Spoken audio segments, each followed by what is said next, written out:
안녕하세요. 피부가 알고 싶다의 닥터성입니다. 이번 방송은 쌍꺼풀 수술 부작용 종류 및 치료, 우리가 쌍꺼풀 수술이 여성분들에게 많이 보편화됐어요. 남성분들도 실제로 많이 하고 있고요. 안검 하수 때문에 불편해서 하시는 분들도 있을 거고, 눈매가 너무 사나워 보인다, 아니면 눈이 너무 순해 보여서 약간 흐리멍텅하게 보인다, 등등 많이, 아니면 눈이 어딜 찌른다 이래갖고 많은 이유로 수술을 해요. 그죠? 그리고 쌍꺼풀 수술은 우리가 그냥 최근에는 치과 가서 이빨 빼는 것만큼 보편화돼 있고, 많은 여성 한 7-80%는 하지 않을까 싶은 생각이 들고요. 우리나라 사람들이 또 쌍꺼풀 하고 나면 되게 이뻐져요, 외모가. 그래서 약간 한국이 외모 지상주의인데, 그 쌍꺼풀 하고 나면 외모가 많이 변하기 때문에 많이 하는데 그만큼 또 부작용이 많아요. 그래서 쌍꺼풀 수술 후에 어떤 부작용이 생길 수 있고 어떻게 치료에 접근해야 되는가에 대해서 설명을 해 드릴 거예요. 물론 이런 것들은 제가 성형수술하는 성형외과 선생님이 아니기 때문에 우리 병원에 오는, 본원에 오는 환자들 기준으로 설명을 많이 해 드릴 거고, 정하진 않아요. 실제로 이러이러한 이유 때문에 생길 거라고 추정을 하는 거고, 그리고 이러한 이유로 치료를 하면 많이 좋아질 거라고 설명을 해드리는 거예요. 그리고 쌍꺼풀 수술하고 생기는 흉터를 꼭 반드시 수술로만 제거를 해야 되는가, 그거에 대해서 그건 아니구나, 다른 치료로도 많이 좋아지게 할 수 있구나 등등을 설명을 해드릴 테니까 듣고 있으면 재밌을 거예요. 꼭 시청 부탁드리겠습니다. 쌍꺼풀 수술 후에 생길 수 있는 흉터, 눈 수술 후에 생길 수 있는 흉터, 눈 재수술의 부작용, 이름을 갖다 붙이기 나름인데, 이런 것들에 대한 생기는 문제점들, 부작용에 대해서 얘기하기 위해서 녹음을 한다고 해드렸고, 어떠한 흉터가 생기는지, 부작용이 생기는지 몇 가지 알아보도록 할게요. 오늘은 이 흉터에 대한 설명 말고도 증례 하나를 뒤에 같이 설명해 드릴 텐데, 끝까지 시청하시면 결과물이 나쁘지 않은 증례 하나를 보실 수 있을 거예요. 끝까지 시청 잊지 마시고 꼭 봐주시기 바랍니다. 보통 쌍꺼풀 수술 후에 부작용 중에 하나가 뭐냐면, 양쪽이 비대칭, 한쪽은 쌍꺼풀이 깊게 잡혔고, 한쪽은 좀 얇게 잡혔고, 한쪽은 두껍게 잡혔고, 한쪽은 조금 얇게 잡혀 있어서 양쪽 눈이 짝짝이 눈이 있죠. 이거는 레이저로 사실 못 돌려요. 수술로만 교정이 돼요. 그 다음에 매몰법이나 이런 걸로 해갖고 중간에 풀린 거, 이런 것들은 레이저로 못 돌려요. 그리고 대부분 그런 것들은 재수술을 하거나 매몰된 걸 풀거나 그런 방법으로 해서 교정을 해야 되고요. 요거는 반드시 수술적 방법으로만 치료가 된다라고 기억하시면 돼요. 수술 치료의 단점이 뭐가 있냐면, 한쪽만 수술하기가 어려워요. 그래서 항상 양쪽을 같이 동시에 수술을 해야 되고, 그리고 또 하나가 이거는 단점이라기보다는 재수술은 부르는 게 값이라고 얘기 들어보셨죠? 가격이 굉장히 비싸요. 병원마다 약간 천차만별이긴 하지만 일반적인 수술에 비해서 말도 못한 금액을 받아요. 쌍꺼풀 수술이 잘못돼서 안 그래도 심적 스트레스가 굉장히 큰데, 시술비에 대한 스트레스 때문에 이중으로 스트레스를 받아요. 왜? 경제적으로 힘들기 때문에. 그래서 이런 것들이 단점이고요. 그 다음에 또 하나가 문제가 뭐예요? 비슷한 부작용이 또 발생할 수 있어요. 그래서 이런 것들은 성형외과 선생님들이랑 잘 상담 후에 결정을 하셔야 되고, 여러 군데 상담을 다녀보셔야 되고, 많은 후기도 보셔야 되고, 실제로 수술하신 분들과 많은 얘기도 나눠보셔야 돼요. 물론 그분들하고 똑같이 내가 적용될 거라고 예상할 수는 없지만, 그런 경우의 수를 많이 보면 볼수록 그만큼 성공 확률이 높다는 걸 얘기하기 때문에, 모든 수술은 다 잘 될 수가 없어요. 결국은 확률 게임인데, 누가 더 높은 확률로 잘 되는가, 더 예쁘게 되는가의 어떤 일종의 확률이죠. 그래서 더 잘하는 병원을 찾는 거고, 더 실력 좋은 선생님 찾아가는 이유가 되는 거고요. 그죠? 그 다음에 또 하나가 있어요. 위에 것은 레이저로는 돌릴 수 없는, 즉 수술로만 돌릴 수 있는 것들 얘기했어요. 즉 비대칭은 무조건 수술로만 되고, 양쪽 다 해야 된다, 그리고 가격이 비싸다, 그리고 또 한 번에 같은 부작용이 생길 가능성이 높다라는 거고요. 그 다음에 레이저로 가능한 쌍꺼풀 수술 흉터가 있어요. 어떤 게 있어요?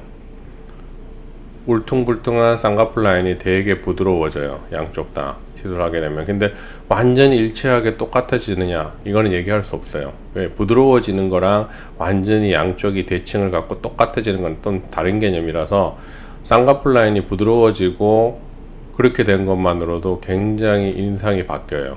그리고 순하게 바뀌어요. 쌍꺼풀 라인이 얇아지기 때문에 강한 인상이 순하게 바뀌어요.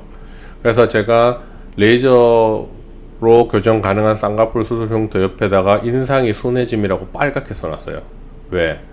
쌍꺼풀 라인의 깊이가 얕아지게 되면 인상이 순하게 바뀌어요. 보통 쌍꺼풀 수술 하고 나서 흉터가 왜 생기냐면, 보통 쌍꺼풀 라인에 이렇게 보면 이 부분에 수술하고 나면 그 부분에 흉터가 만들어지는 방법을 써서 쌍꺼풀 라인이 지는데, 그 부분에 흉터가 너무 크게 지거나 잘못 지거나 하면 이제 흔히 말하는 부작용 같이 잘못된 수술로 나타나는 건데, 그 부분을 다 레이저로 해서 쌍꺼풀 수술 흉터가 없어지게 만들어 버리면 쌍꺼풀 라인의 깊이가 얕아지기 때문에 인상이 순하게 바뀌어요.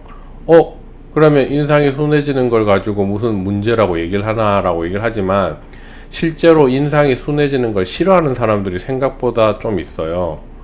왜? 강한 인상을 좋아하는 사람들이 생각 외로 있고, 인상이 순해지는 걸 레이저를 하게 되면 시술 전에 항상 언급을 해드리고 시술을 해요. 왜냐하면 순해지면 난 너무 순하게 된 게 싫다라고 얘기를 하면 레이저 시술을 할 수 없거든요. 그러니까 이런 문제가 있다. 이 문제라기보다 어떤 사람들은 순해지면 좋지 않아요 라고 대부분 얘기를 하는데, 강한 인상을 선호하는 사람들은 레이저 하시면 조금 순해지는 것 때문에 스트레스를 받을 수 있어요.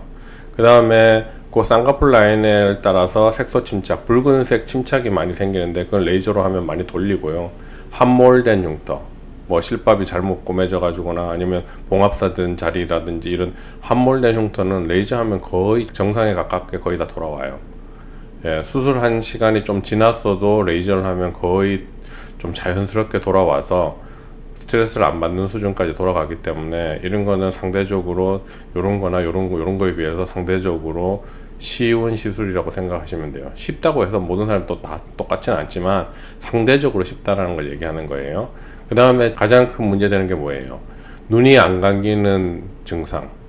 뭐라 그래요? 소세지 눈, 토한증, 막 눈이 튀어나왔다고 그러죠.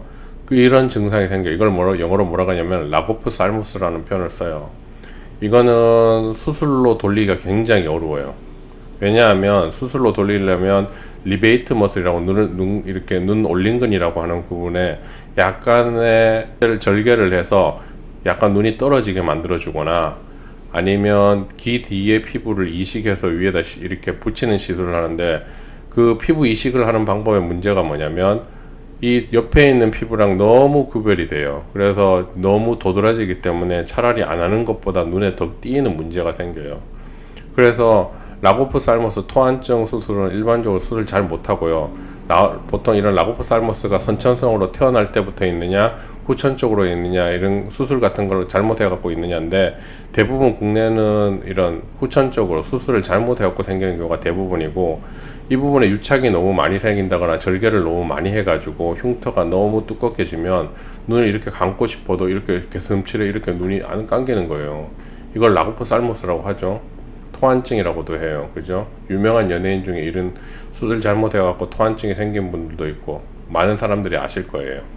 그래서 이런 것은 레이저 치료가 아니면 다시 돌리기가 어려워요. 레이저 치료도 아주 잘하는 병원에서나 돌릴 수 있지, 아무 데나 레이저 치료로 이 토한증을 이렇게 정상에 가깝게 돌리지 못해요. 이게 토한증 눈인데 한번 받으시면 본인이 인지를 못할 수도 있어요. 눈을 감고 있을 때 흰자위가 많이 보이기 때문에, 자고 있을 때 누군가 옆에서 왔더니 너 잘 때 흰자위가 보이더라 이런 말을 하면 내가 토한증이 생겼구나 이렇게 생각할 수 있고, 어느 날 아침에 자고 깰 때마다 눈이 뻑뻑하고 아프다 그러면 잘 때 누군가 옆에 와서 봐달라고 하면 눈에 흰자위가 보이고 있어요. 그게 뭐냐면 이렇게 토한증이 생길 때 그렇고, 이건 레이저로 하면 상당수의 환자의 경우는 거의 정상에 가깝게 다 돌린다는 거예요. 그 다음에 또 하나 뭐예요? 이 흰색 비대성 흉터, 흉살이라고 하죠. 요 쌍꺼풀 라인을 따라서 흉살이 생겨요. 그러면 이게 굉장한 스트레스를 줘요. 그죠? 근데 이건 레이저를 하면 대부분 정상에 가깝게 돌아와요. 약간의 변화되는데 시간이 약간 요구되긴 하는데요. 대부분 레이저 하면 정상에 가깝게 돌아오고, 횟수가 다른 시술보다 조금 많아질 수는 있어도 거의 정상에 가깝게 다 돌아오기 때문에 이런 것들은 치료하면 많이 좋아진다라고 생각하시면 돼요. 그래서 보통 우리가 성형 부작용 카페라든지 이런 데를 보면 대부분 이렇게 잘못된 수술을 레이저나 이런 걸로 돌릴 수 있는 게 충분하고 그렇게 어렵지 않음에도 불구하고 대부분 재수술이나 수술로 해서 돌리려고 해요. 왜냐하면 이런 것 같이 눈이 안 감기는 토한증 같으면 재수술을 해갖고 여기를 더 절개를 많이 하거나 절제를 많이 하면 어떻게 되겠어요?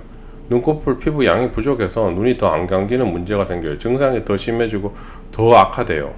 뭐 최근에는 뭐 금가루를 넣어갖고 넣는다는 방법도 있는데 그게 얼마나 효과가 있을지 모르겠지만 제 개인적인 생각으로는 레이저 치료를 해서 여기 이렇게 유착이 많고 흉터가 생긴 부분을 정상적인 콜라겐으로 바꿔줘서 피부가 늘어날 수 있게 적절한 피부 양이 늘어나게 만들어주면 눈이 덮이는 데는 거의 문제가 안 되게 돌아가요. 물론 아주 많이 절개가 돼갖고 눈이 아주 흰자위가 많이 보이면 뭐 약간 예외적인 경우가 있을 수 있어요. 그런 예외적인 경우를 제외하고는 시술하면 시술하는 사람들은 대부분 다 눈이 거의 감길 정도로 다 돌아왔다는 거예요. 이런 경우에 부작용들이 있고 문제점들이 있으니까 수술할 때 많이 생각도 하시고 충분히 성형외과 선생님이랑 상담을 하신 다음에 결정을 하시고 이런 문제가 생기거나 흉터가 생겼을 때 여러 가지 치료법을 생각해 보셔야 돼요. 반드시 재수술로만 돌리는 게 아니고 레이저 치료라든지 여러 가지 치료 방법이 많으니까 여러 병원을 상담 다녀보시고 결정을 하셨으면 좋겠어요. 반드시 모든 걸 레이저 치료를 하라고 얘기를 하는 게 아니고 레이저 치료도 그 치료 방법 중에 하나고 치료의 결과물이 상당히 좋은 치료법 중에 하나라는 것을 설명해 드리기 위해서 방송을 하고 있는 거예요.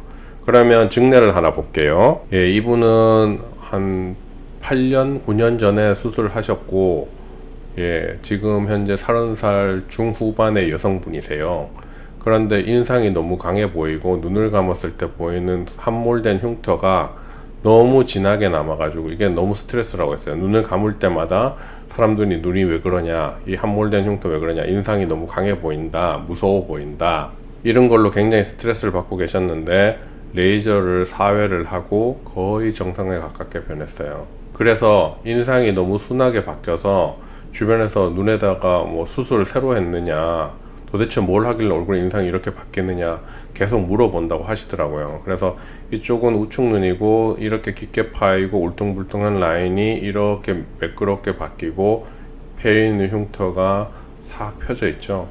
그래서 만족도가 굉장히 높은 신분이고 주변에서 인상이 순해졌다는 얘기를 많이 들어서 기분이 굉장히 좋아하세요. 그리고 이렇게 찍은 장비는 뭐냐면 안테라 3D 프로라고 하는 장비로 찍은 촬영 장비고요. 3D를 볼 수 있는 장비 중에 하나고 빛을 다 차단하고 찍기 때문에 피부 자체가 어둡게 나오는데요. 흔히 말하는 조작 자체가 불가능해요. 그래서 이렇게 명확하게 보여주기 위해서 이런 장비로 찍어서 비교해 드리고 있고요. 얼굴 인상이 바뀌었죠. 이 앞에 있는 부분도 주름 있는데도 많이 완만하게 바뀌었고요. 왼쪽 편을 볼까요? 왼쪽 편도 어때요? 시술하기 전에는 이 부분이 울퉁불퉁하고 결이 안 좋고 굉장히 불편하게 보여요. 그죠? 느껴지죠? 시술 4회 하고 나서 어때요? 눈이 굉장히 부드러워졌죠? 그리고 이 울퉁불퉁 쭈글쭈글 하던 부분이 거의 없어져 있어요. 정상적인 피부에 가깝게 바뀌어 있고요.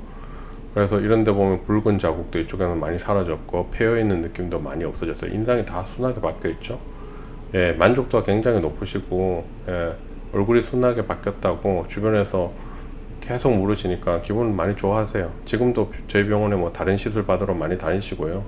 이런 눈 밑에 있는 주름도 많이 바뀌어 있죠. 하면서 레이저를 요렇게 가주는데 그러면 인상도 바뀌고 이런 잔주름도 다 없어지는 효과가 좀 있습니다.